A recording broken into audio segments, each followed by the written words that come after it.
This year's Ballon D'Or race? It's absolute madness.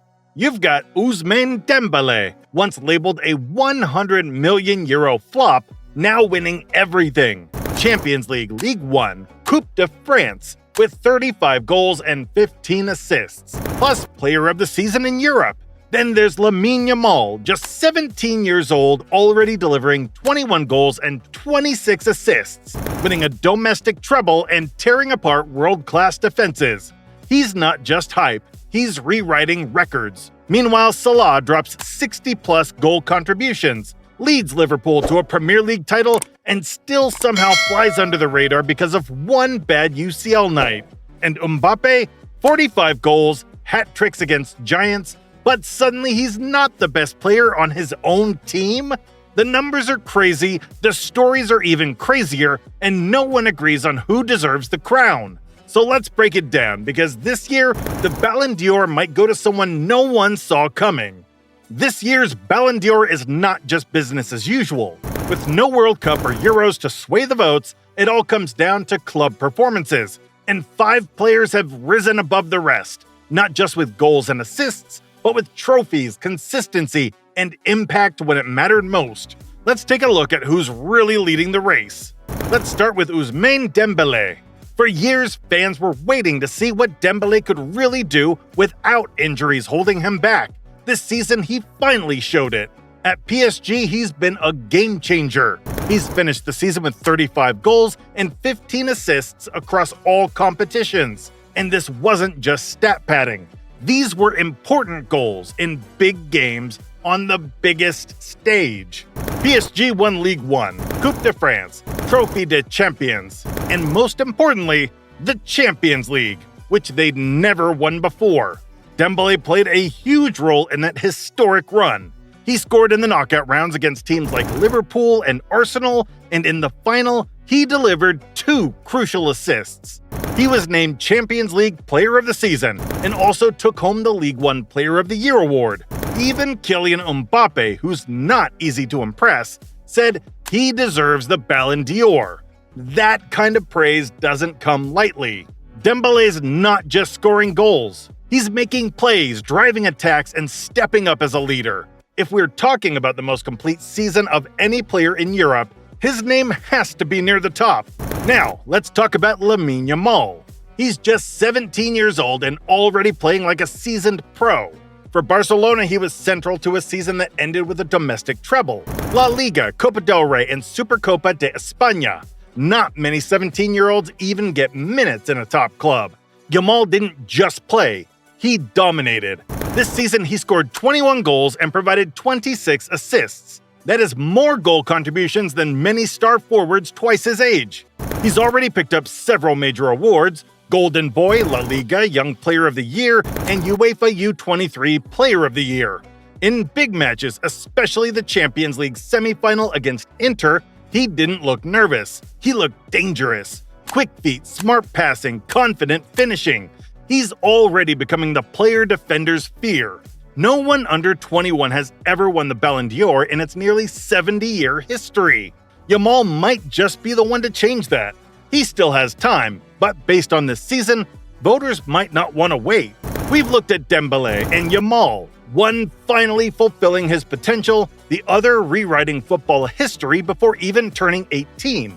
But they're not alone in the race. 3 more players are very much up in the mix, and they've had seasons too strong to ignore. So let's keep going.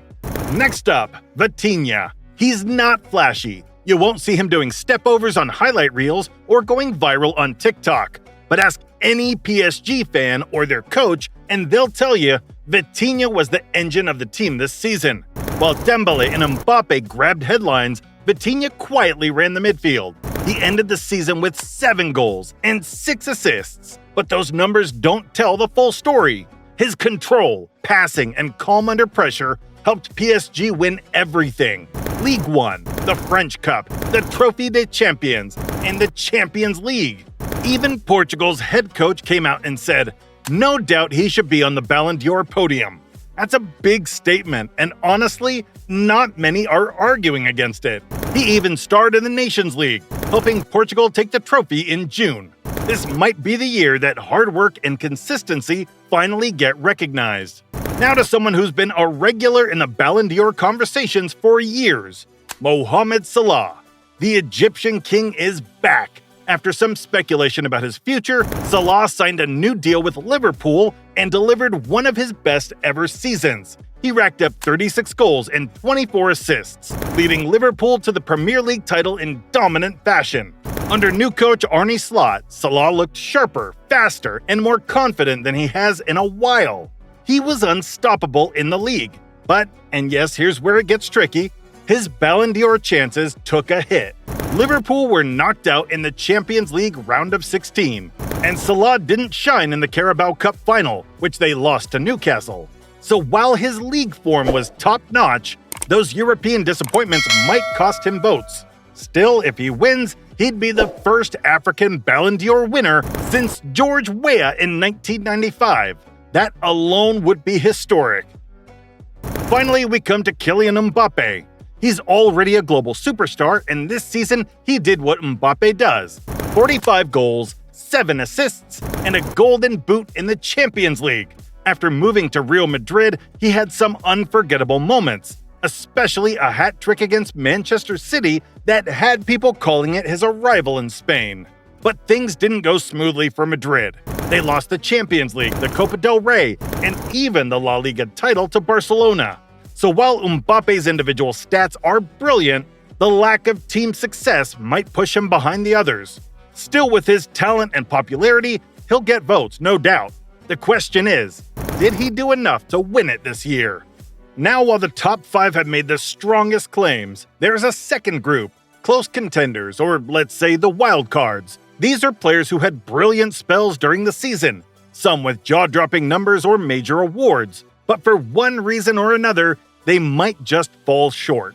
Still, you can't ignore them. They've shaken up the race and made things way more unpredictable. Let's start with Jude Bellingham. After a blockbuster debut at Real Madrid last season, expectations were sky high.